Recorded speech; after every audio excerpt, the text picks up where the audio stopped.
भाव मिळत नाही त्याचा पर्याय हा होऊ शकतो का? लोकप्रतिनिधी म्हणून तुम्ही तिथे आवाज उठवला पाहिजे की आमचा शेतकरी कापूस उत्पादक शेतकरी आहे, त्याच्या मालाला भाव मिळाला पाहिजे. हे लोकप्रतिनिधीचं काम आहे. लोकांना उलटे सल्ले देणं हे लोकप्रतिनिधींचं काम नाही. तुम्ही ज्वारी लावा, बाजरी लावा, असले लोकप्रतिनिधी जर का आपण विधानसभेत दिले तर मला असं वाटतं की ते शेतकऱ्यासाठी योग्य होणार नाही.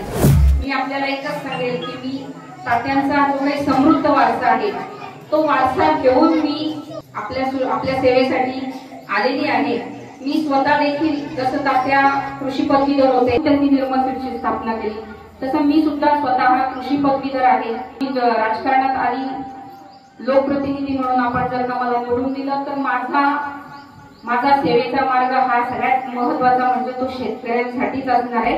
कारण की मी स्वतः कृषी पदवीधर आहे. मला शेतकऱ्याच्या व्यथा काय आहेत, शेतकऱ्याच्या अडचणी काय आहेत, ह्या सगळ्या गोष्टी मला माहिती आहेत.